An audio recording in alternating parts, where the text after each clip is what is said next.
Charlie, you in? What's up? How you doing, brother? Charlie. White, how are you, sir? I'm good. Yourself? So Jack, Charlie joined us last time we were on, back in 2019. Yeah. Remember, I was in Florida on the book tour. I think I was in. You were in a hotel room. Was I in a hotel room? Yeah, I think I was in Florida at that stage, but at the Seal Museum. I think I just done the Seal Museum. Yes. Going to it or coming from it or something like that. But, you had talked about your experience there. We did the planes and trains, the jack wagons and heroes, and you put them on the hero. Oh, nice. But yeah, good to be on again. This is crazy. It's been a busy couple of years, that's for sure. 2 years, yeah. So I think at the time, Terminal List had been out for about a year, and then you were just releasing True Believer. That's right. And the whole reason this came together was one of our listeners was a fan of yours. And he had emailed me and said, hey, you need to get Jack Carr on your show. I was like, okay, I'd love to do that. I don't know who Jack Carr is. I don't know how to get in touch with him. I said, if you can make it happen, we'll do it. And how did somebody do it? They reach out on email? I forget how that happened. He reached out to Simon & Schuster. Oh, nice. Via email. Nice. And just said, hey, I'm a listener to this podcast called Talking Lead. Would love to get this guy on. And it went from there. And I had him on. He was on the show with us also. Nice. But as a reward, I was like, you get to be on the show, brother. There we go. Yeah, good deals for good steals. Yeah. That's right, man. We like to reward our listeners here, definitely. Awesome. Definitely. Yeah. So yeah, I mean that's kind of where we started it back 2 years ago, back in 2019, and you just kind of exploded, ever since then. Hit the ground running. Yeah, it's been crazy. Been a busy. We may have talked about this before, but what I didn't realize going in to that first novel in particular was that as an author, you have to do everything you would have to do with any business. I thought you just went to a cabin in the mountains and wrote and sent it to New York and they published and you started your next one. And I didn't realize that you have to do all the branding, all the marketing, all the budgets, all the social media, all the engagements, everything you'd have to do if you're starting a coffee shop or no matter what it is. So I realized that fairly quickly. Because Simon & Schuster, they do some things and they do some things very well, particularly the legacy media side of things. They have limited assets. I mean, they have to prioritize how they're going to allocate their assets and their support. And publishing is very much like the movie industry in that the Avengers pays for everybody else, like in Hollywood, like all those other movies that don't make their money back. Avengers pays for them. Same thing in publishing. It's Stephen King, it's John Grisham, it's those names that that pay for everybody else. Paying the bills, yeah. Yeah. So luckily, all mine have made their investment back, which is semi unusual. So that's great. Simon & Schuster is very happy with that, of course. But it's I would think so. Yeah. What do they have to be upset about? Nothing. But it's crazy. Yeah, it's crazy. It's so you have to do all those things. And so that has taken well, first you have to kind of study it, realize that that's the case. And as I've seen a lot of authors who kind of sit back and just complain about their publicist, complain about their publishing house, I'm not getting support. Just like anything else in life, you can sit around and complain, or you can kind of study the landscape and figure out how to maximize certain opportunities that are out there, particularly now, regardless of industry. We can do things we couldn't do 30 years ago, 40 years ago, and we can do this for what we're doing right now. And you can create something of value on social media platforms to bring people in and grow your readership. Or if you're like a coffee shop, your drinking ship, you can caffeinate people. But it's just I've noticed that about you, that you've really caught on to that side of things, the marketing side of things, the self publicity, where you were getting on everybody's podcast. You were doing all the podcasts. You were making the tours. You're doing the TV shows. But then as you got into the more social media, you started that Instagram page, and that Instagram page is just exploded, and doing the live feeds that you do, the book reviews, and things like that, the YouTube channels, and then now you started your own podcast too. That's right. Damn you! I don't need the competition.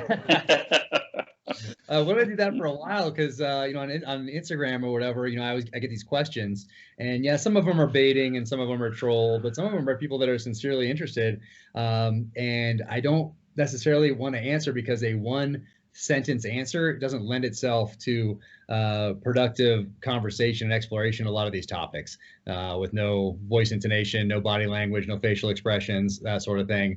So I wanted to do the podcast to explore some of those things that are more appropriately explored via a long form conversation like we're having now.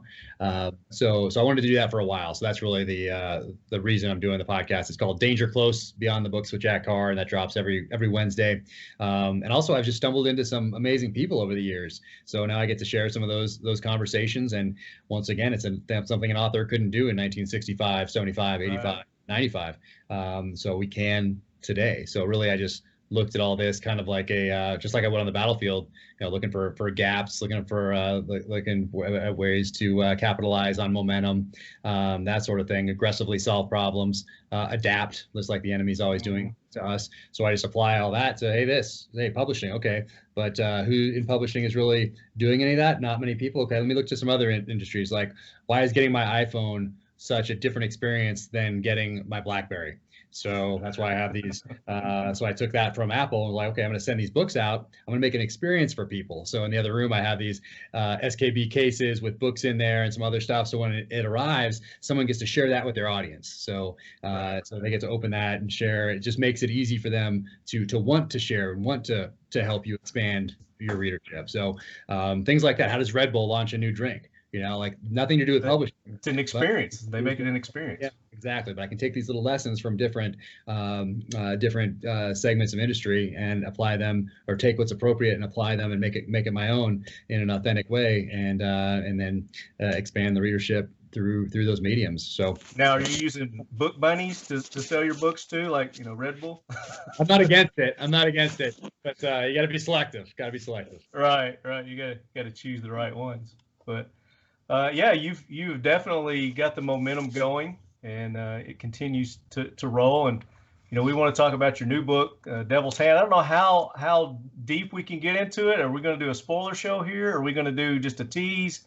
Because I guess that would depend on when I release it too. So yeah, whatever we talk about would depend on when I release it. Excuse me. Bless you. Thank Bless you. So yeah, the new book, Devil's Hand, comes out April 13th, and in hardcover, in audio, read by Ray Porter, who's amazing. He plays Darkseid in the new Snyder Cut version of Justice League. Oh, is that him? Yeah, he's fantastic. Such a great guy. Oh my gosh, that is such a great redo. That's like the smartest thing they ever did, was the Snyder Cut. Yeah, I haven't seen it yet. It's like I went to go watch it because Ray and I are good buddies now, and then I saw 4.5 hours. I'm like, I need to prioritize some other things first. But you got to break it up like your books, Yeah, exactly. So yeah, this one is so each book has had a distinctly different theme. The first one, the Terminalist, that they're making into a series with Chris Pratt right now in LA, that was really about revenge without constraint. And the second one, True Believer, that we talked about last time, is really a journey of redemption. And then Savage Son, which is the one I wanted to write first, but I knew the characters weren't developed yet to the place where I could explore the themes of Savage Son, about the dark side of man, explored through the dynamic of hunter and hunted. And I wanted to write that one since 6th grade, when I read The Most Dangerous Game, which is a short story by Richard Connell, written back in 1924. And even in 6th grade, I knew I was going to one day write a tribute to that short story. So that was Savage Son. And then for this one, for Devil's Hand, I wanted to take a breath and think about explore what I thought about in the SEAL teams quite a bit, what I continue to think about today as a citizen and as an author, and that is, what has the enemy learned by watching us on the field of battle for the last 20 years at war? So if I was Iran, if I was China, if I was Russia, if I was North Korea, if I was a super empowered individual, if I was a terrorist organization, what would I have learned by watching us in Iraq, in Afghanistan, in Syria, other hotspots around the world, and what would I have applied to future battle plans? So that became the foundation, because essentially we've been playing poker. Our enemies have been circling, looking at our cards, looking at how we're playing those cards, taking notes, applying those to their future battle plans. So I wanted to explore that, and I outlined it in August of 2019. So when I was on my way to and from Russia, where I was doing some research for Savage Son, I left my computer behind, left my phone behind, because I didn't want, who knows what people have sent me over the years, and I didn't want Russia to suck out all the information or physically take those things. So I just bought a sat phone and my notepad, and in my notepad I outlined the Devil's Hand, with that that foundation. And when I got home, part of the plot is about infectious diseases and the weaponization of infectious diseases. And so I got into the history of that. What timing? Yeah, this is August of 2019. And so I get into the history there, and hey, what did the Japanese do in World War II? Who did they use their bioweapons against? Where did that data and research go at the end of the war? Same thing with the Germans. What data and research from those two countries informed the U.S. and Soviet Union bioweapons programs? What did it mean when we were signatories to conventions in the 70s? Like all these things. So when COVID hits, I am hypersensitive to it. Hear about it in December, a little more at the end of January, and then of course by February we all have heard of it, and then of course March, kids are home from school, everything's shut down. Yeah. So because of what the story was about, because of that foundation, where I'm putting myself in the enemy's shoes and essentially red selling the last 20 years from the outside, from their position, well, they are learning something from our response to COVID. Then summer of civil unrest hits. Guess what? The enemy is looking at that as well. They're taking notes. Corporate, yeah. Exactly. And then a very contentious political season, an election cycle. Well, guess what? They're not just looking at that with a passing interest. They are taking notes, and they're applying that to future battle plans. So as I'm writing, things are happening in real time that I have to incorporate into the story because of what that story is about. Because the enemy. So it's an evolving story as I'm writing, because you're like, this opportunity is rare, which you probably had a direction that you were going to go with it until that hit, right? And then maybe you're like, I need to change direction. Yeah, the foundation was the same, but if let's say 2020 hadn't happened, then the story would still be similar. We would love that. The enemy would, but it would just be focused on what they'd learned really from 1979 up to 2001, which was one paradigm. And then from 2001 up to today, which is another paradigm when we're talking about terrorism and insurgencies. So that would have been in there. But there wouldn't have been a COVID piece. There probably wouldn't have been a civil unrest piece. There probably wouldn't have been, well, I guess it would be the election craziness regardless. So that would have made it in. But the enemy was learning. And if I had a different topic, if it was a different storyline, then I'd have to wrestle with, hey, do you incorporate COVID into this just because it's at the forefront of everyone's mind or not? And most authors that I've heard aren't going to incorporate it in because they're going to, they say they want to give their readers an escape. But for me, if the enemy is learning from this, and that's the whole point of the story, well, it's got to be. Yeah, you're giving more insight, and that's valuable than just trying to ignore it and get an escape. Yeah, so teaching a lesson. Jack, hey Jack, is Garrett Golden working with you on that stuff? He is. Yeah, Garrett's cool. awesome.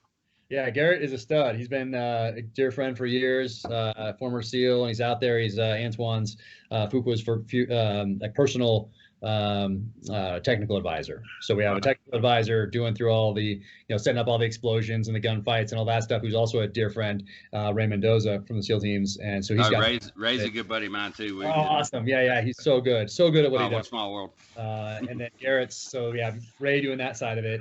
And then we have Garrett also. So you have, the sanity check and they're both fantastic. It was like a reunion on set there. We had like 10 SEALs that with over the years. Oh, that's awesome. Charlie must be outside.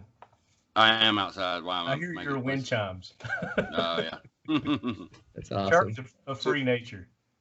Jack, I'm curious if there was any pucker factor with incorporating how much you stressed over that COVID decision, because you can't tell the future. And, the book, I think you nailed it, and everything is really synergistic there. But I can imagine a couple situations where that could be like a fart in church if history changes in some way. And did you sweat over that much, or was that just something you made the decision and you moved on? Yeah, so made the decision and move on. So the incorporating it in, that was going to happen. There was no way not to incorporate it in because of the theme of the novel, because of that basis for the novel. But some of the more specific things I had to decide was like, well, when this book comes out in April, and I'm writing it here and I'm finishing it up in October, November, December timeframe, what's the country going to be like?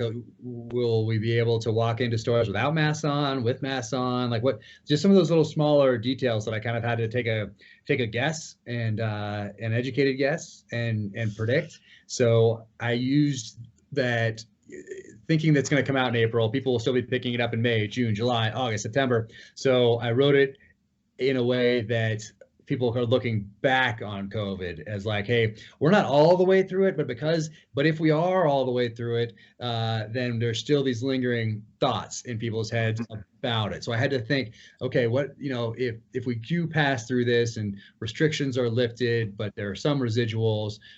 So I used it that way, and luckily it seems to be working out. Yeah, totally. So related to that, it strikes me that there's sort of two ways to write a novel. You could write it sort of out of place and time, by which I mean you would still have to talk about the general, let's say it's military technology. You'd still be talking about the general tech that's out there, or there's a way to link it very specifically to place and time in the way that you tend to when you talk about, oh, my buddy's at Dead Air or Silencer Co. or something like that. And you do these really fun sort of inside joke shout outs to people that is not a style of writing that you would see with Hemingway or something, but it is a style that you would see with a lot of other great, the guys that have sort of been mentors one way or another to you, like, Brad Thor does this to I think he enjoys putting a little bit of cheese into his writing, like, and it's fun and nobody's taking themselves too seriously. It strikes me that you sort of are splitting the difference there between an out of place and time kind of thing, more of a Hemingway, and trying to strike that middle ground. Is that conscious, or is that just, the way it comes out of your head? Yeah, no, it's natural in that, I love talking about some of these things that are a part of me, but before the military, during and after, really that interest in gear and going farther and faster into the backcountry and making sure my guys had the best stuff that they possibly have going down range, that I didn't just sit around and wait for the military to issue us something. I went to, SHOT Show from 2004 on every chance I got to see what the private sector is doing, and hey, what can I get away with? Who's going to give me some stuff maybe to try out that I can bring down range because I don't have enough money to buy it, that sort of thing. So I always wanted to, just like as a kid, wanting to go farther and faster into the backcountry with my parents. So it's like, oh, an internal frame pack. What's this in like 1987 or 1988? Right. Well, I'm gonna get some of that. I'm gonna test that out. But same thing. It's just always been a part of me. So that's natural to incorporate. And then it's also very natural for me to just write and incorporate the feelings and emotions behind things that I was involved with downrange. So rather than having to track down a SEAL sniper from Ramadi in 2005, 2006, and then having someone introduce us, and then sitting down for an interview, and then filtering his answers to my questions through whatever biases and life experiences and preconceived notions that I have, and then taking that and applying it to a fictional narrative.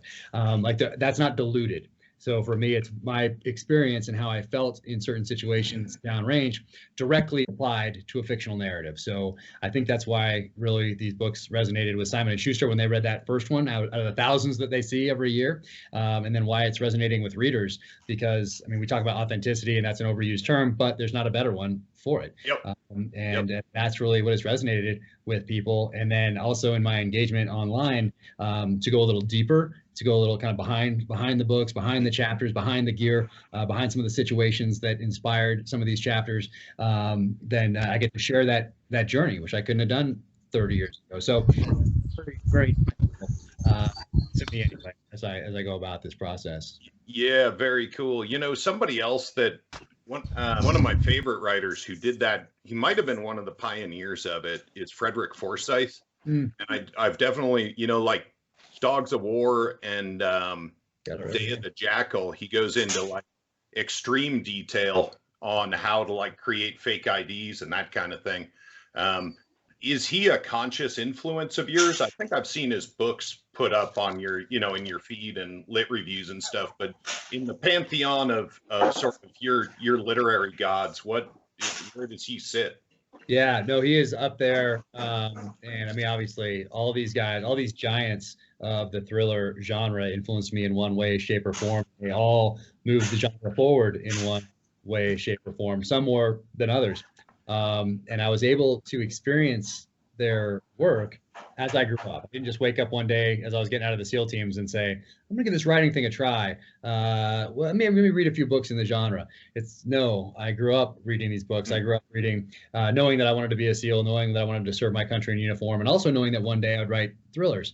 And that's because I was having such a good time reading those authors growing up in the 80s and 90s. I think at age 10, I started to read what my parents were reading, which is when Hunt for Red October came out. So I'm reading Tom Clancy and Nelson DeMille and David Morrell and A.J. Quinnell and J.C. Pollock and Mark Golden and all these guys who had protagonists with backgrounds I wanted in real life one day. And typically back then they had Vietnam experience. It was either a SEAL in Vietnam, an Army Special Forces guy in Vietnam, some sort of a CIA operative in Vietnam. But that was kind of the MO for back then for creating these characters. And I just loved that. And I loved the magic of those books because I was reading them at a time that was so impactful to me. And I was so impressionable during that time period from, age, 8, 9, 10, 11, 12, 13, 14, 15, 16, 17, 18, like during that time frame.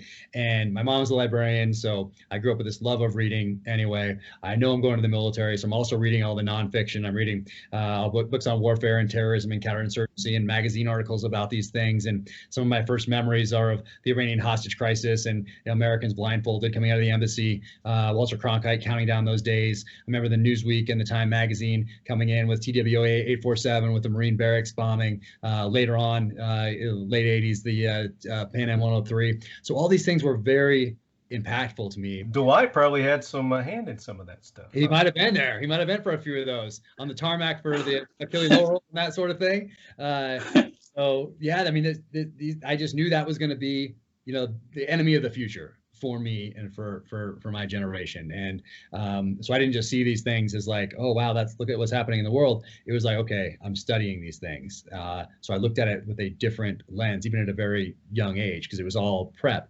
And then I didn't really look at the reading that I was doing with those authors I just mentioned as prep. Though looking back now with the benefit of hindsight, I was giving myself an education in the art of storytelling from masters of the craft. Yeah. And some of them I'm dear friends with now, like David Morrell, who created Rambo with First Blood back in 1972. We talk every week. And Stephen Hunter, who created Bob Lee Swagger with Point of Impact. We talk almost weekly as well.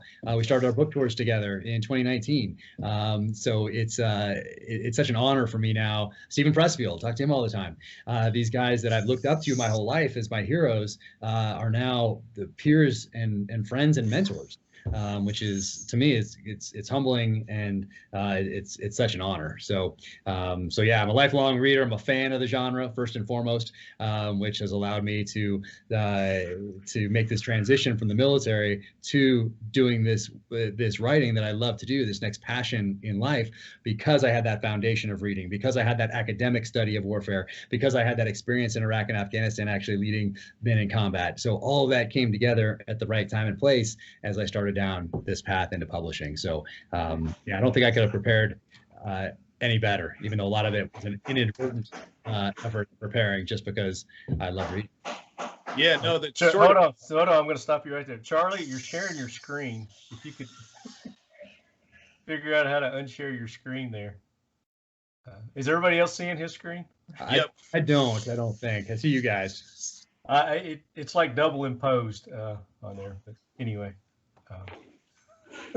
bless his heart. There you go. Yes. Yeah. On that note, I'm sort of blown away at the amount of, I think in your interview with Jocko, you talked about your lifelong prep to be a SEAL, that it was extremely methodical. And now we're hearing about this, very methodical approach to being a writer. It's almost like you went through being a SEAL so that you could be a writer, which I know isn't really how it went, but it's funny. Yeah. And, it's one thing that strikes me is that in the way that you communicate and in your outward appearance, you communicate like a very, an outgoing sort of ADD type personality. But when I see your life history, it strikes me as the most squared away, detail oriented guy on the planet.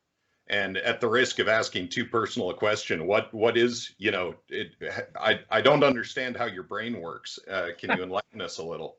I don't know if I can enlighten you on how my brain works, but a lot of it is just knowing that you have to do the work for any of this. It's not just going to happen. So even when I'm back in junior high and high school and I'm playing like soccer or I'm playing lacrosse or I'm running cross country, in my head, I'm thinking, hey, how is this preparing me for my future in the SEAL teams, even in junior high, certainly in high school. Getting into Brazilian Jiu-Jitsu early on in the early 90s before anybody knew really what it was. Like that, I'm like, okay, I got to learn how to find a ground game here. I don't have a really good ground game. I need to do this. What's this Brazilian Jiu-Jitsu stuff? This is pretty interesting. Getting into the Filipino martial arts that has, you're hitting with sticks and blade machetes and short knives, but they're all using certain angles. And so I was all in on that sort of thing. Boxing, getting in the ring, which boxing and doing and rolling, particularly in like tests with Brazilian Jiu-Jitsu, where you have fresh people just cycling through. That's some of the toughest stuff I've ever done. To include Hell Week. And Hell Week, I would think back on that and be like, oh, remember when they had like all those like 20 people lined up and they all were fresh and they got to cycle through as you stayed there on the mat. And that was some of the toughest things I've ever done. So as I'm holding the boats in my head, I'm like, guys, kind of isn't as bad as that. Like at least I got this thing up, on the mat, it's all you. So it's all just knowing that you have to do the work. You have to make that opportunity to get into the military. You have to go down to that recruiting office. You have to do your homework because oftentimes a recruiter is just there to get you to sign a piece of paper. And you have to, like, I knew more about getting into the SEAL teams and the dive fair program and the different options that were available than my recruiter did. So you have to do that research. What is that? Hold on.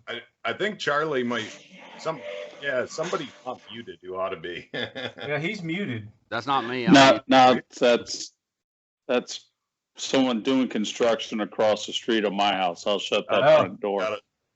That's funny. Speaking of construction, you building a new house, Jack? So we're in a rental right now, and we're looking for.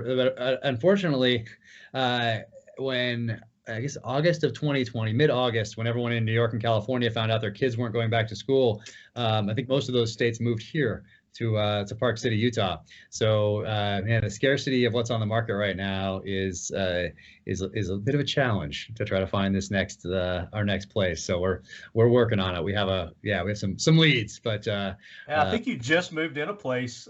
Last time we talked back in 2019, you just settled in to sold that place, and it ended up being a beautiful house, but kind of one of those places that photographs well. But when it comes down to it, especially if you have kids, if you have one with we do with some severe special needs that needs 24/7 full-time care forever, it didn't work out the way we thought when we moved in there. So we're looking for a place that's better situated for him in particular, but for the other kids as well. So we have some lessons learned, just like there you go. Important to get those lessons learned and then apply them to future decisions, which in this case will be the new house. The new house, yeah, definitely.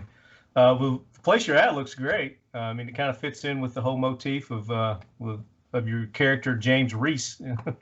Yep. No, I had a great office in the last house that people were very fond of during these interviews, and I had my books behind me, and I had tomahawks and all this stuff. But in this one, so I knew I couldn't just move into a rental and just say it was a rental and have a blank wall behind me or with one thing back there. I had to church it up a bit. So I love being surrounded by. You did good. It looks good. I'm proud of you. Here is these are casings right here. So they're all used. This is 9mm right here. Oh, no way. Yeah, so that's pretty. That is awesome. Yeah, thing's heavy. I don't know how it's still on the wall. I think it's super heavy. But that's pretty cool. Yeah. So with with all the, I guess, opportunities that this has afforded you with the books, the popularity of them and the success of them, the TV shows, I know people are following themselves to send you product and do this, do that. What's something, and even as Navy SEALs, Dwight and Charlie can attest to this, just being a Navy SEAL kind of opens up doors that normally wouldn't open for other people. But take that on top of your success as an author. What kind of things have opened up that maybe you weren't really expecting? That's a very good question. I didn't. I always, I guess, assumed is the wrong word, but I always growing up, I didn't get discouraged by people who told me how tough it is to be a SEAL. As I went along in life, I didn't get discouraged as I was getting out and started telling people that I was writing how hard it is to be published by a New York publishing house, or how tough it is to make the New York Times list, or how tough it is to see some of your work adapted to the screen. So I didn't pay any attention to that sort of thing. I paid attention to it as that I nodded my head, but I didn't then go back and didn't worry about any of that. I didn't worry about getting published. I didn't worry about it making the New York Times. That's not true. I did worry about it not making the New York Times list, because that's a little bit of an editorial in that thing. That's a fascinating list in and of itself. So I didn't really worry about it not being adapted to screen. I just knew that it would. And I knew that Chris Pratt would star. That's the other crazy part. I knew that Antoine Fuqua would direct. That, which is insane now looking back, but that's just. Is that before Chris Pratt was in Guardians of the Galaxy? That was before Guardians of the Galaxy, before Avengers, before Jurassic World. It was when he was Andy on Parks and Rec and had a very small role in Zero Dark 30. Very small role. I knew he needed. So you were seeing the character from Parks and Rec as James Reece. That's funny. Yeah, yeah. So I knew, because I saw him and I knew that he had the Zero Dark 30 role. Yeah. And even though it was small, I knew, hey, this guy's going somewhere. And I thought about how Tom Hanks in the 80s did all that comedy, and then he takes a risk with Philadelphia in the early 90s. And from then on, he can write his own ticket. So I was like, hey, who's that guy that right now needs to do that, needs to take that risk? Because what I'm doing, it's a life of taking risk and committing to things. So who's that actor that needs to do the same? And I was like, Chris Pratt, that's the guy. He's likable. The guys like him. The ladies like him. And he can pull this off. He needs to do something dark. He needs to do something primal. He needs to do something visceral and violent, and to prove that he has more range as an actor. And he is absolutely crushing it. Like, I was so impressed on the set. I can imagine. So awesome to see him bring this character to life. It's just awesome.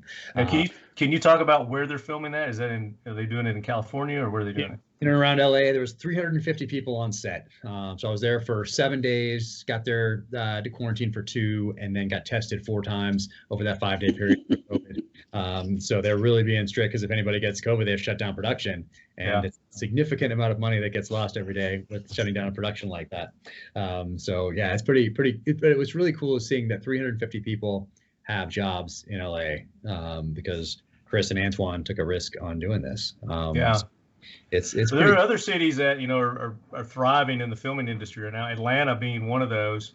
Hopefully they'll continue to thrive, even though people are chastising them for changing their voting laws or updating their voting laws, which is sad. The MLB moved out. I was just curious as to where you guys might be filming and how welcoming California is right now.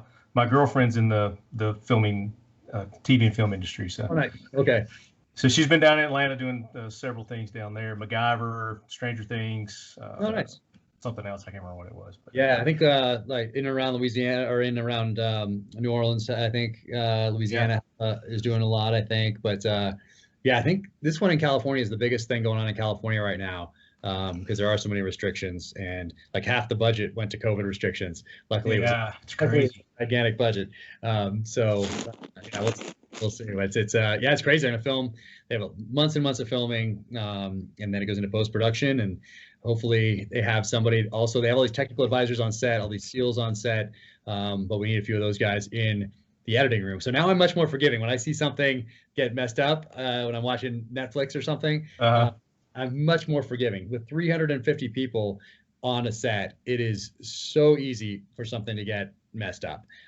So now I'm much more forgiving. Now I get it. Now I can see how that can happen. To include in the editing room when someone's editing that doesn't know that, hey, these guys are doing it right, but the camera angle makes it look like they're not doing it right or something.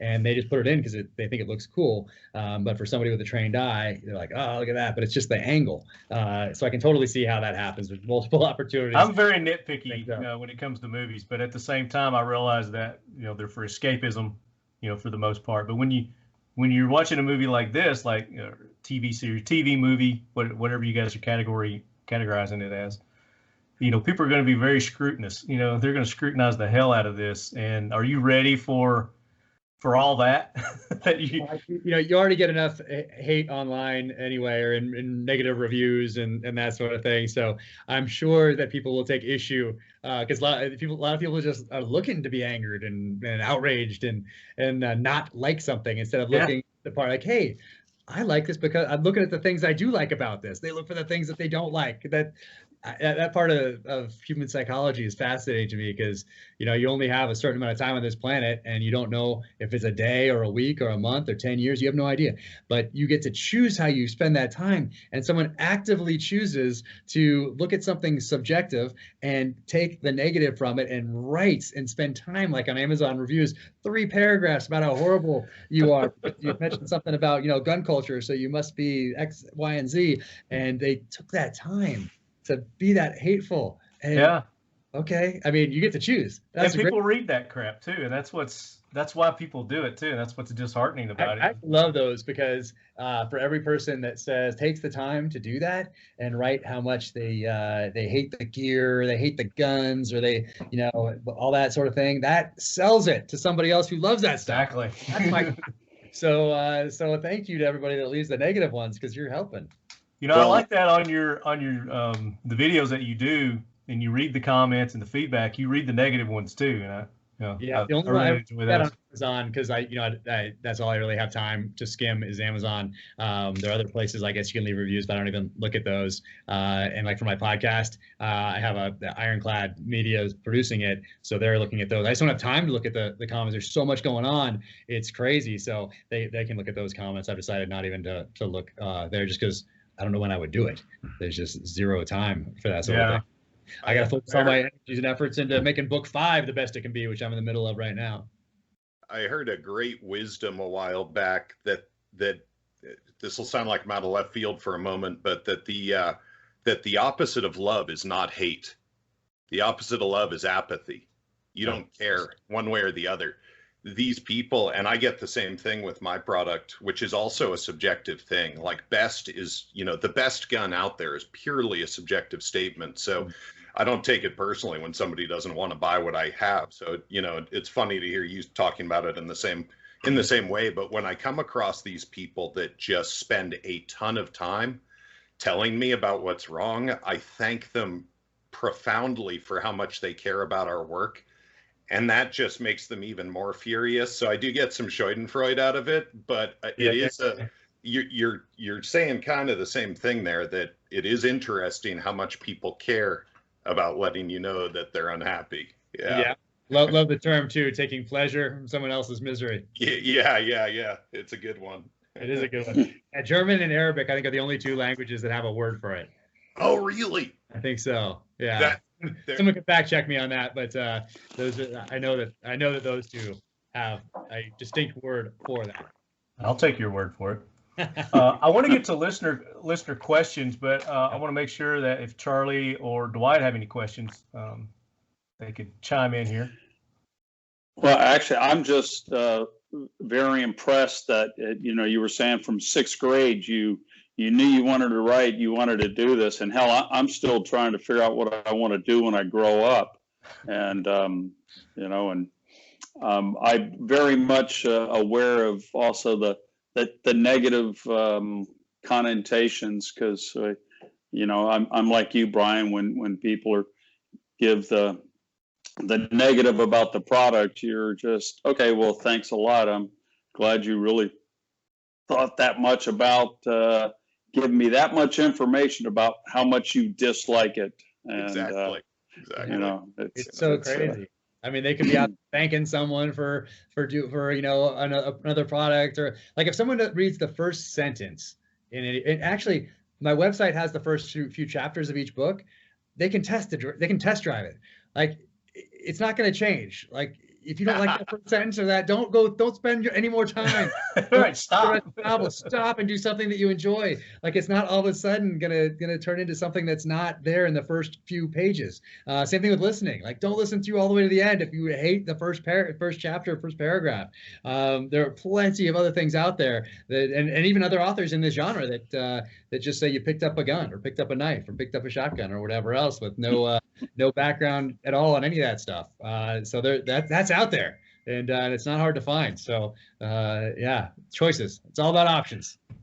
Yeah, unfortunately, I think people they find it much easier to be negative than to be happy. It's like people find it easier to frown than to smile, and it's just like news. You rarely hear good news. It's always catastrophe and mayhem, and then that's what sells news. It's kind of same thing with the social media these days. If it's not shocking, people don't want to read it or deal with it.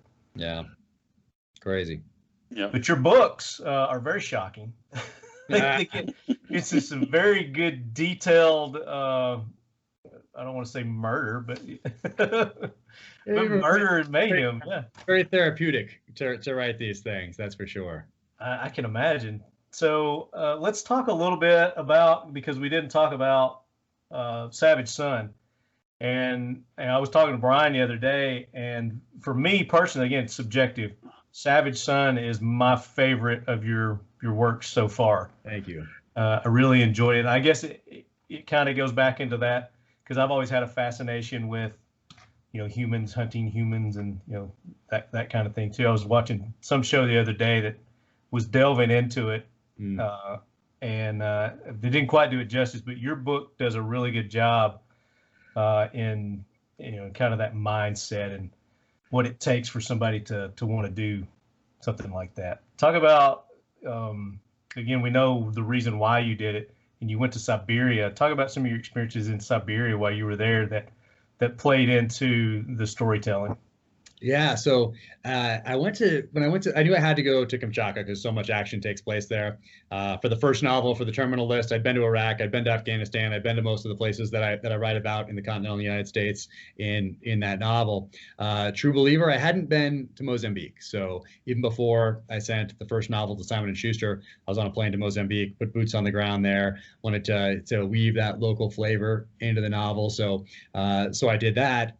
And then for the second, because I was finishing up the second, and for the third, for Savage Son, I went to South Africa and helped train up an anti-poaching unit that's focused on protecting some of the last rhino on Earth. They were switching over to M4s and Glocks, two platforms that I have some experience with. So went over there and learned a ton from those guys. It was incredible. They, a lot of them were older, and they caught the tail end of the bush wars. Well, first they'd grown up tracking animals for food. Tail end of the bush wars, where they tracked humans and hunted humans. Then they came back, and the government was like, wow, we have all these veterans now that are unemployed, and they brought a lot of them into the National Police Force to do what would we think of as like CSI, going to a crime scene. And now instead of looking at a boot print in in the dirt or tracking an animal, now they're getting in the head of a suspect, of a perpetrator, looking at crime scenes. And then they kind of aged out of that. And a lot of them were snatched up by these different private concessions that are protecting some of these endangered species. So they got to take all of that experience and then apply it in a positive direction, which is something I used in The True Believer, as James Reece learns to live again in the wilds of Mozambique. So anyway, I had this experience in Africa, and I'd been to the other places already. I'd been to Morocco, I'd been to Ukraine, I'd been to the other places that I write about. But I thought, because of this experience in Africa, where everyone wanted to tell me the story of their country, everyone wanted to talk to me, it seemed, about their personal experience growing up, the political climates, oftentimes tumultuous, particularly in Mozambique, the Chinese influence in mining operations, both illegal and illegal, all these things, the illegal wildlife trade. They wanted to talk to me about all of that, and they were amazing. So I thought it was going to be the same in Russia. Not the case in Russia. And I realized when I got hit the ground there that, so I'm asking questions that for most of Russian history, if someone's asking you, you're not long for this world. It's off to the gulag. It's in front of the firing squad. You're going to get re-educated. And that stayed with them. They're, in my limited experience, the people I talked to were very standoffish over there, because I'm asking, military stuff, intelligence stuff. I'm asking all these questions for a novel, and they think that you're, they just don't want to answer these questions. Why is this guy answering? They're very suspicious. Why is he asking me these types of questions? But I went to the backcountry there and it was a fishing trip and a hunt, and I got to slowly wear them down and get a lot of information that I could then weave into to Savage Sun. So it was interesting. So for this fourth one, luckily it takes place mostly in the continental United States. So with everything shutting down for COVID, right about the time I'm getting deep into the writing, I didn't have to travel. I didn't have to go put boots on the ground anywhere because I've been to most of the places that I'm writing about. Now for the fifth one I'm writing now, I need the world to open back up because I want to get to a couple different places out there so I can do some research, talk to some people, incorporate some local flavor into the story. So hopefully by the end of the summer, even though the book will be nearing completion at that point, I can kind of do what I did for Savage Sun, which is go research, come back, and then weave some of this local flavor into the plot. So Brian's getting ready to ask a question. Go ahead. Oh, well, yeah, thank you. Yeah. Am I correct in thinking you're a fly fisherman, at least in part? I don't consider, so many people are so good. And so No, I understand. I understand. I don't think of myself, I fly fish.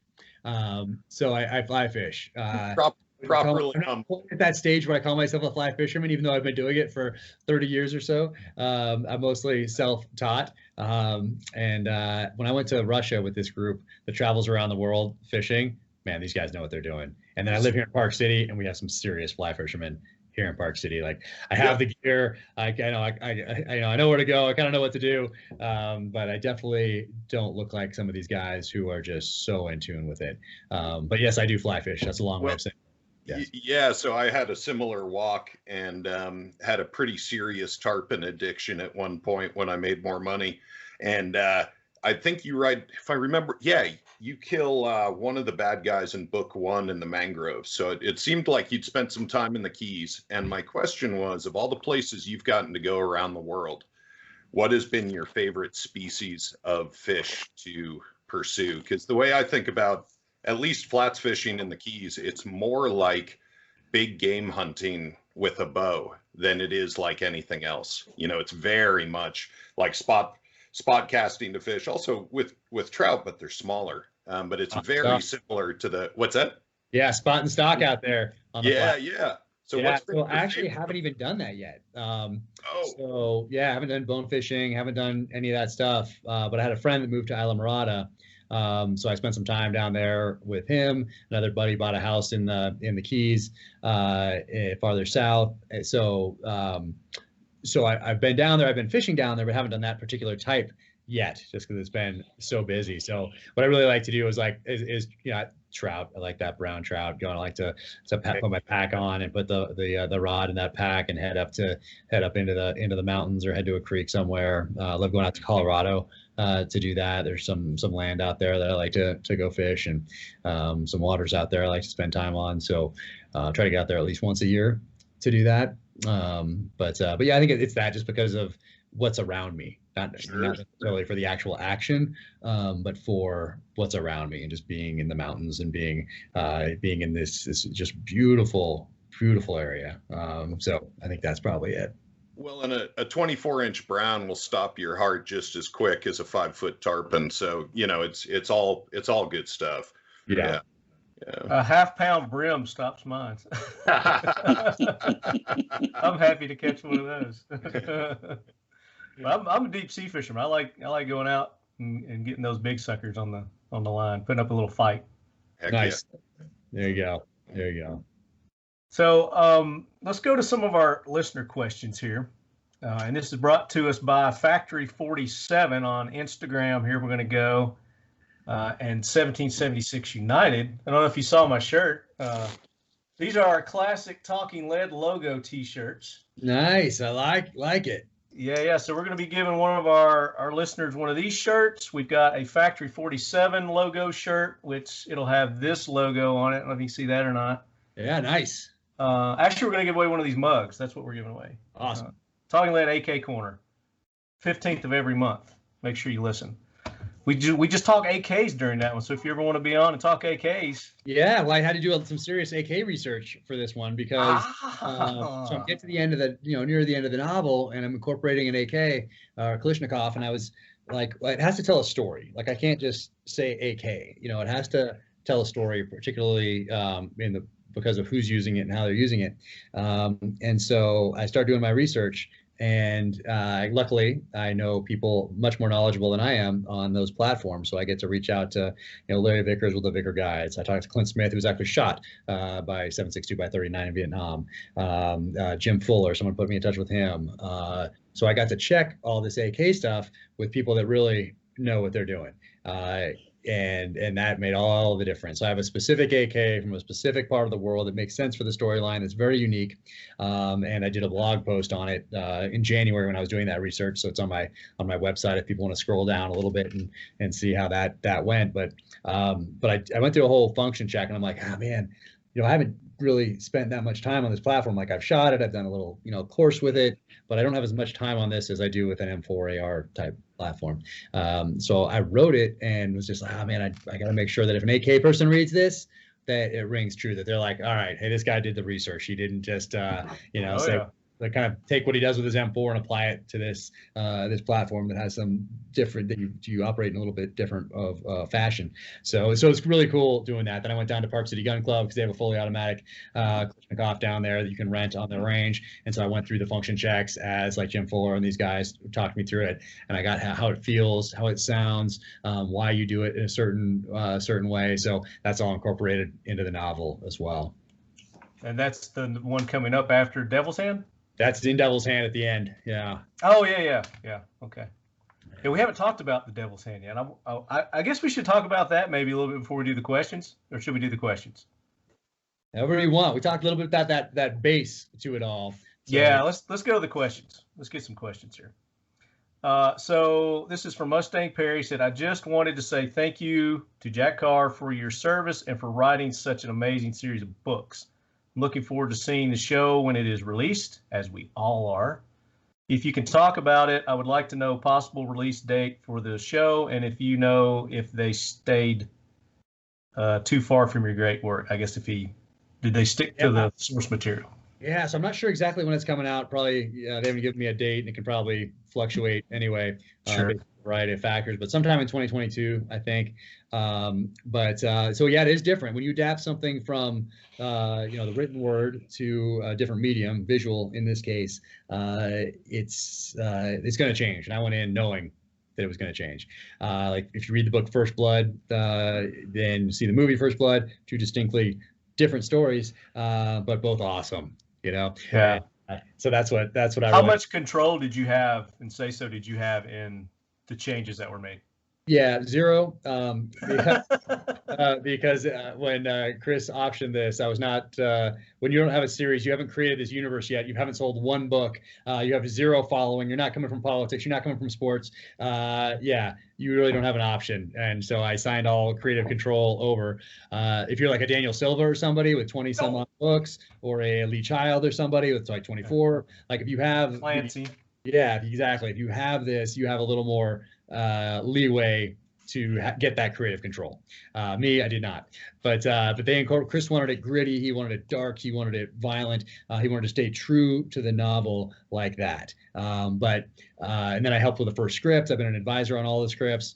Really, the first script was me and the screenwriter writing that together. I was more of an advisor, but we worked together on that. And then he took it with Chris Pratt and Antoine Fuqua, and they went around to all the different streaming services and pitched it. And there was a bidding war, and it ended up at Amazon. So officially, I have no creative control, but unofficially, I have been intimately involved with all of it, and even on set the other day, making changes on set, recommendations, I should say, on set. So do they listen though? Yeah. You gotta just like get this guy out of here. No, it is interesting. I guess it all depends on your personality, or how you work with people, or those different intangibles.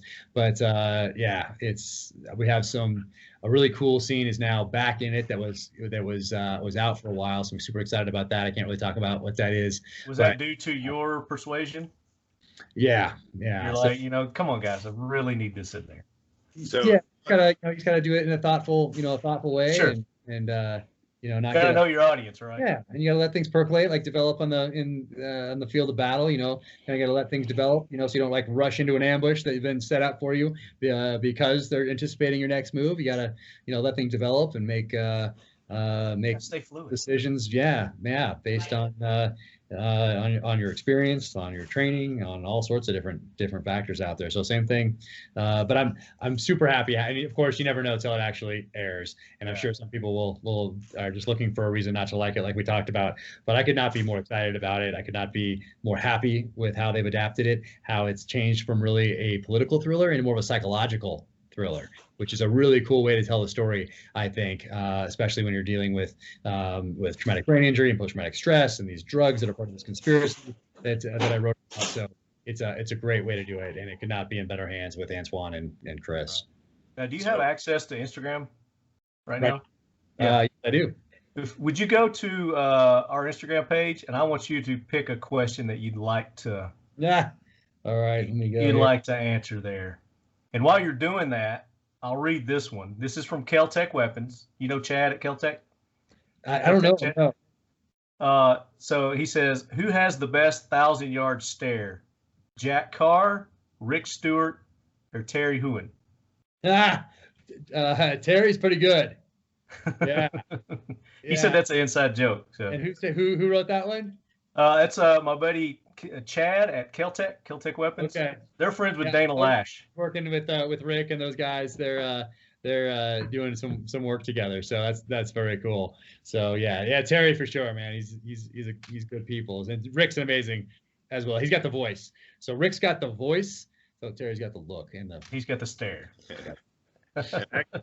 Actually, at the risk of overcomplicating Jack's brain, I had a follow-up on that first question there. There was lots of wailing and gnashing of teeth among your most fervent followers when it was announced that Constance Wu was cast for Katie Burnick, and it has nothing to do with Constance Wu's name or skin color. It is the worry that Katie Burnick's storyline from Yugoslavia will be changed. People love, including myself, really great. Did that part? Can you speak to whether that plot line and that character was changed significantly? Yeah, it's changed. Okay, for sure. But I have an open mind to all of this, and when you adapt something that you've created and hand it over to somebody else, there's a huge amount of trust involved. Sure. And so even though when I had this, I had other offers on the table and for more financially more beneficial, but I trusted Chris and Antoine with it for a reason. And maybe if I took those ones that were more financially beneficial back then, maybe it would never even get made. It probably would never be sure. So you trust these guys to do with your work and to turn it into something that both you can be proud of and that they are proud of, attaching their name and attaching all that time to. They're investing time in this thing, that they could choose any project. So that storyline has changed, and I actually think it's going to work out. Great. Well, I think that we can all, if you're happy, I'm sure the fans will be happy too. I was actually picturing her as Katie. Is it Katie Pavlich? She was just on your podcast. She was. She's a dear friend, and she's. That awesome. Is who I was picturing Katie as in your books. Is something along those lines. Heard that before from a few people. Yeah. So I'm not disappointed in the character that they chose. Not at all. I think she'll do an amazing job. Yeah. I think too, any sadness that people have on the storyline changing, the fact that Taylor Kitsch is playing Ben Edwards. He's the guy from Friday Night Lights that gets his back broke. Lone survivor. Come on. Yeah, he's in a bunch Mike of stuff. Murphy. Exactly. He's awesome. Yeah, that's right. Ray Mendoza did a lot of the fight stuff for that, technical advising for that, and now they're back together on the set. So Taylor's amazing. I was excited to hear that he was going to be on it. Yeah, he's a perfect choice for Ben Edwards. Riley Keough plays Reese's wife. She's incredible. She reached out. Jean Triplehorn, so cool. She reached out, texting me like. They've been also nice. And I have a call with, they haven't announced who it is yet, but with the person who's playing Liz Riley. So she's calling here in a couple hours just to talk things through. And everybody's been so cool and so normal. That's the other part. Like everybody's been so normal. which you don't really know what to expect if it's your first time down the path, and all you do is see them on like extra, or as you're walking through the supermarket, see them on the cover of a magazine or whatever. You just don't know. But yeah, everybody's been beyond cool, beyond amazing. Yeah, that's really cool. Just real normal, just normal people who happen to be actors. Just happen to have a different career path. Yeah. I'm sure that's not everybody. I'm sure there are some crazy people out there too. Like I've seen a few people on Letterman time. Or Leno or late night shows. You're like, whoa. Yeah. So I'm sure those do exist, but my experience thus far, everybody's been just someone you want to have a beer with. Yeah. Nice. Did you make it to the Instagram?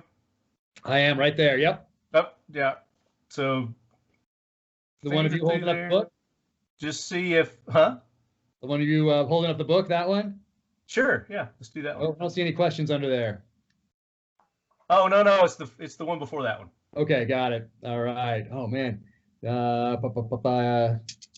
Let's see. Will there be more humor added in since Chris Pratt is starring? So I don't know, because I only saw the first episode there. In the scripts, no, but I don't know if once, kind of like a plan, you're making a plan around a table, sounds great, and then you go out there and situation terrain dictate that you adapt. Same thing on the set. You get out there and what looked good on paper just isn't working for whatever reason, or there's a better way to do it based on some changes you made to a past script that you just did in the previous episode. So there's a lot of intangibles to figure out, a lot of changes that occur throughout the whole process that you need to incorporate as you go. So I haven't noticed it in the script, and Chris is rocking it. So dark, so violent. It's friggin' awesome. Just I'm so fired up just thinking about it. So I don't know if there'll be some humor incorporated in there. I mean, he's an awesome guy. Gotta be. I wouldn't be surprised if he incorporates a little humor. I incorporated a little humor into the novel, not too much in the first one, but it's how you develop characters. It's something that I've noticed too as it's progressed, and especially in this last one, there's a lot more humor, especially with the two stooges that are Taylor and James. Yeah, those two guys crack me up. I love those. Yeah, so those guys, so when I start writing, I write down the names of all the characters and their position. So like, so-and-so president of the United States, so-and-so director of the CIA, so-and-so director of the FBI, whatever that is. So I have the names, so I can look at the names and be like, okay, that one sounds too close to this one. Let me change that. It's not going to work. And so that sort of thing. So I have it there, but I don't have their personalities attached other than recurring characters like my protagonist, James Reece, of course, Rafe Hastings, Katie, like these ones that have this, already have personalities.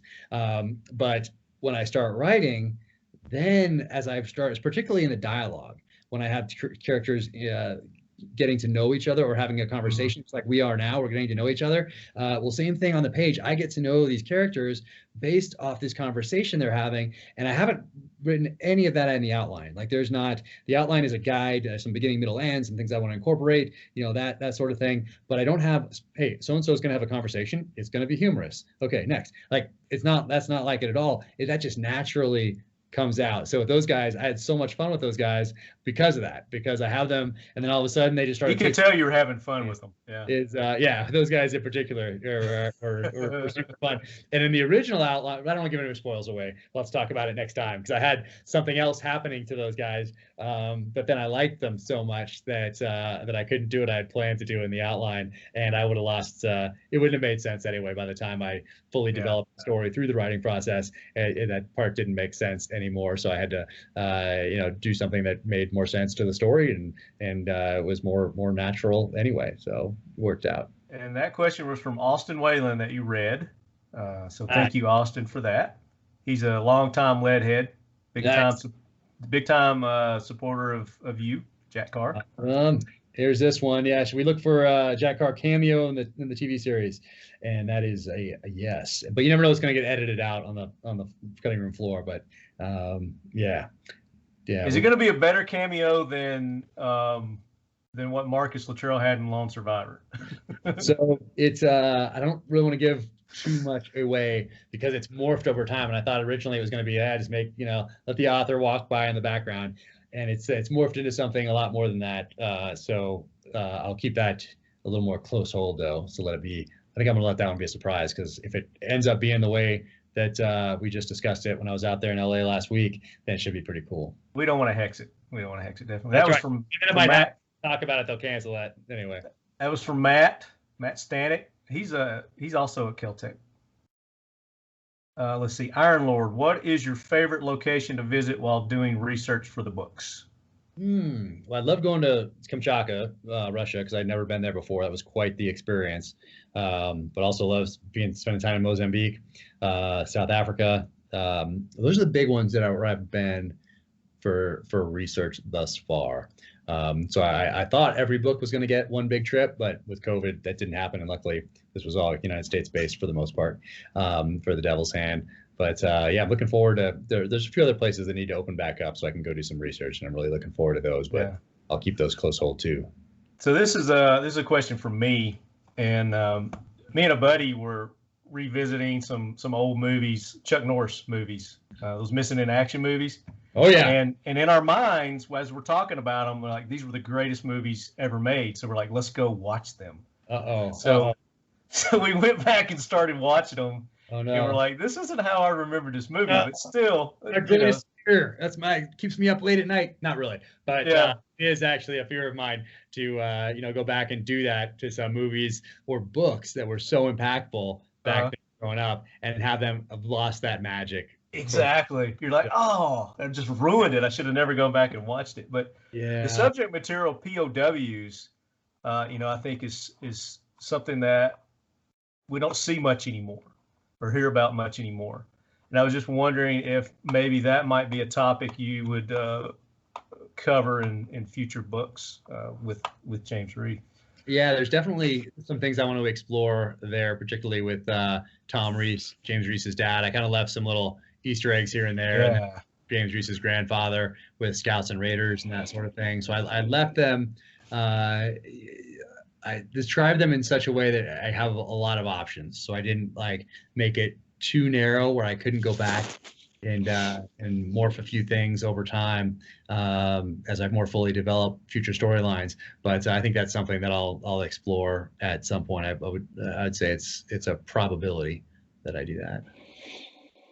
This is from Facebook. It's from Brett Bedell, and Brett ask you to share a meaningful story about a real life unsung hero you met while on active duty. Also, what a typical loadout might be for an op. Unsung heroes. There's so many people out there that are particularly in the space like foundations, helping guys transition, connecting them to different companies, so do internships to see if that's really the path they want to go down. Also helping them out, get them to places that might be able to help a little bit with post-traumatic stress or traumatic brain injury. Or there's so many people out there that are unsung heroes, that are supporters of well, not just of veterans, but of freedom. So that don't have platforms, or that don't aren't out there in the public eye. That's what makes this country so strong, is those unsung heroes that are doing that day-to-day thing as citizens of this great nation. So yeah, there's just those people that I have so much respect for, that are passing on to their kids and educating them the way and exposing them to things that allow them to make decisions for future generations that allow us hopefully to continue to have some of those options and opportunities that we all have as citizens. So yeah, and typical loadout is it did morph over time. So if you go and look at my Instagram, you can see some of the photos from early on in the war where I'm pretty much loaded down with a lot. So over the years, we got every deployment, every workup cycle, we got more effective, more efficient. Things got lighter. So I really slimmed down over the years as far as what I'm carrying.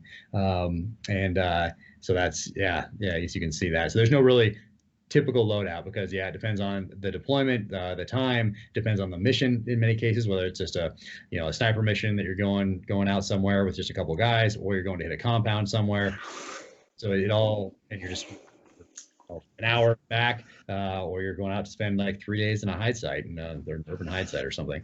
So it all depends. There wasn't like a specific thing. There's certain things that you need to have on every mission. There's that, but some of those other things change based on the mission. Now I think Brian was going to ask this question, but I don't know if he wants to ask or not, but I'm going to go ahead. Some of the things the details that you get into your books, like with the IEDs and some of the cocktails that you use to inject into some people, like the capsaicin one. How accurate are those, and do you leave some things out, some details out, just for that reason, so people won't go and Yeah, do that kind of in stuff? particular, when I was doing the IDE builds, I left things out. What I wanted to do was have them detailed enough so if an EOD person reads it, they're like, you know what? He didn't just get this from some other movie or some other TV show. Like, he actually did the research. He talked to somebody that knows what they're doing, and I see what he left out here on purpose. So that's what I want when I'm doing those type of things. And I used a technique in the first book to do that by having Liz Riley looking from across the room, across this hangar, as James Reece is making this cocktail over in the corner, particularly when he gets to a more sensitive part of that. So I use that technique there. So she's kind of looking. She doesn't really know what she's looking at. She knows what he's doing, but it's not described a recipe, because I didn't want some kid to go blow themselves up in their basement. And then the one from Savage Son, I'll keep that close hold on that. But that's pretty close to being. I should have probably taken a couple of things out. A couple more things out on that one, but that's a particularly on the first interrogation or the second interrogation. On the Savage Son, the second one, yeah, which is the second one. Savage Son was the you and Katie, I think, not Katie, but what's the other chick? Yeah, Liz Riley, but Liz, yeah. The second one. What's the second one? When's the capsaicin one? Where's that at? Yeah, that's the only one I'm thinking of right now. That's that one. The one I'm thinking of is in this book, Devil's Hand, where you're in the ambulance. Each one has like one big one, and so yeah. And they're different though. They're completely different too. That's right. That is it. Yeah, I was trying to think about what's the second one in Savage Son. My mind's on the second book. Yeah, or so be the fourth book. But I probably should have left something out there. And even in this fourth, probably should have. This fourth one is pretty it's pretty legit as far as, I mean, there's one thing that makes it a little more hard to do if someone was to actually just go through that chapter in Devil's Hand and try to do it exactly. There's one place that gets stumped on it, so yeah, it's a little better. Did I ask your question right, Brian? Did I do it justice? Yeah, more my question was less about specifics and more about the ethics of writing and describing, tactics and methods and tactics, that kind of thing. And, where, if there's a recipe or a month, let me give you a side example. James Yeager has this amazing shoot, no shoot rule where, and I don't know if he coined it or not, but shoot to save a life, never to take one, and you'll sleep soundly all your days. Nice. Isn't that, it really takes all of the legalese and boils it down to one real thing. Ask, whose life am I saving right now when I'm about to shoot? From a civilian defender standpoint, right? Yeah. And so I was wondering if there's if you have a simple rule like that for how you walk the line in giving us nerds all the juicy stuff in the Frederick Forsyth, school, while not making the Anarchist cookbook available at Barnes and Noble, that kind of thing. Yeah, no, not really. I mean, a lot of the stuff that I talk about is very basic.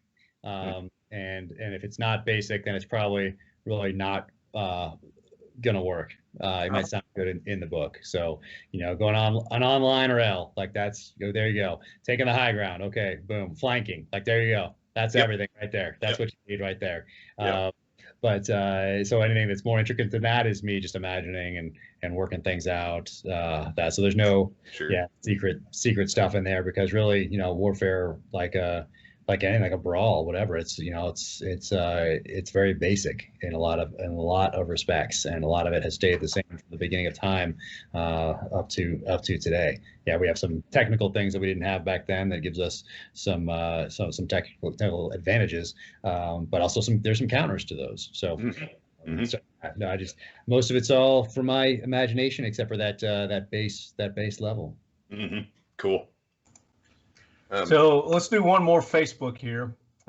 This is Corey Brown, and we'll skip through the first part of this. It says, What are the top 3 reasons to buy your book? And is China invading within the next 4 years? Is China invading over the next 4 years? I don't know. And is China invading over the next 4 years? Yeah, I don't know. I think they already have, haven't they? Yeah, exactly. They're slowly infiltrating, maybe, which is a better way to do it. They own half the country. Yeah. Real estate. And why should you read the books? I mean, you have to like the genre, be passionate about the genre, and want to read a story of either revenge, redemption, dark side of man, all those sorts of things that I talk about in these novels. So, and if you're into kit and gear, he really gets into detail about the kit and the gear. I'm not talking about he just mentions a brand name, and he goes into detail on how it's loaded out, how it's built, how it's customized. Well, and it's also all really top end gear. Like he's got Rat's tourniquets in there, which they don't cost more than other brands, but I personally think they're there are other ones that are really good, but the one that is in my wife's handbag for if she or the kids get hurt is a Rat's. Nice. And so yeah, and aside from Jeff Kirkham being an awesome dude, the product's really good. Another author too. Yeah. The Black Autumn series. Yeah. No, that's awesome. He came. We met not too long ago. Had a great time. But I tend to gravitate towards gear that I use, trust, enjoy. Like all that's woven in there. So, yeah, I guess a better way to say what not why you should, but if you don't like these certain things, then don't. Yeah, that's a better way. That's the easiest answer, right? Yeah. I mean, But if you're a gearhead too, a motorhead, because a lot of your characters are the vehicles that are in the novels as well, talking about your Land Cruiser. Yeah, just growing up with the A-Team van and Magnum's Ferrari and Crockett's Ferrari and the Simon & Simon Dodge Power Wagon and Airwolf and all these different shows. Kit from Knight Rider. What is it? Knight Rider, yeah. You got Riptide and Ebtide. We got all these different shows that had vehicles or aircraft as characters. Tales of the Gold Monkey. You got that plane. So all that stuff was very impactful. So that's probably why I also use those vehicles and planes and other things as character development tools. Will we see your actual Toyota in the TV series? I'm going to keep that close hold. I'm going to say no. Okay. I did offer it, but they were afraid. They couldn't afford it. You tell them they didn't have to pay you? So you don't have to pay me. Because they need like 4 of them. So, yeah, just like with a pistol or something like that. I didn't know this either. You need like 2 shapes. So it just, plastic ones. You need like a blank one, and then you need like a real one. You need at least. Well, just a cameo on the back. Maybe that's where your cameo is back there. Well, Land Cruiser fans, I'll say Land Cruiser fans will be happy. That's probably the best way to. Awesome. What about Defender fans? Not in the first book.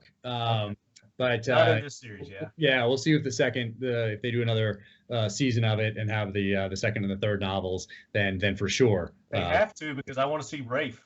I want to see who's going to play Rafe. Fan favorite. So they're well aware of that, and they talk about it a lot. They're trying to figure out how they're going to deal with that in the in the series. So I don't know yet. So is Ben more you, or is James more you in this? Definitely James Reece. I mean, he has a background that's very similar to mine. Of course, he's better at everything than I ever was. So that's the main difference. But yeah, definitely James Reece. You seem to add a little bit of your own personal life into the story, and especially with family and friends. There was Ben's son, which kind of reminded me of your son. Yeah, Fred's son, Freddie Strain. So yeah, that's Freddie's son. Yeah, sorry. That's the exact same thing that our son has, and that our family deals with. So we'll have that into the storyline as well. Kind of personalizes it, and So that's it's very natural to put some of that stuff in as appropriate. Yeah. Yeah. What about the females? Brian had a great question about the female characters in your book. Oh yeah. So I noticed that almost all the women in your novels are very strong, and there's only a couple notable exceptions like Raven the stripper in book 1 that prove the exception, right? I mean, even the cocktail waitress is a high IQ individual when she slips him a knowing wink, right? Or when he says if there's any change. And even, Reese's mom in that, she's senile senile is the wrong word for it, but she's not present most of the time.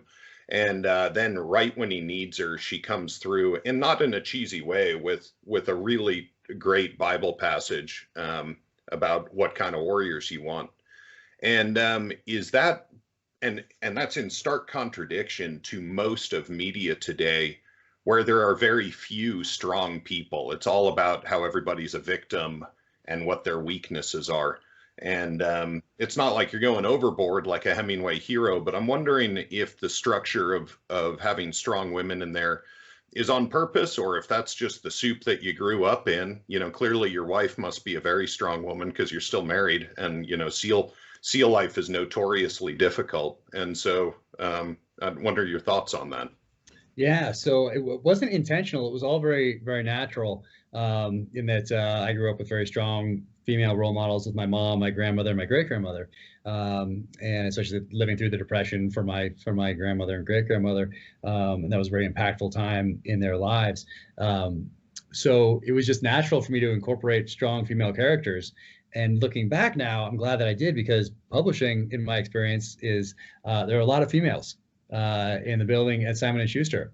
And I didn't think about that at all, but it certainly didn't hurt that when it crossed the desk at Simon & Schuster of the exact editor that I wanted, Emily Bessler, who's amazing, that I had strong female characters. And I didn't think of it that way as I was writing it. That was not intentional, but I'm very glad that that's the case. And it was just, so very, very natural for me to incorporate that based on my upbringing. I think that's really what it was. Yeah. Very cool. Well, it comes across as genuine, and because it is. Yeah.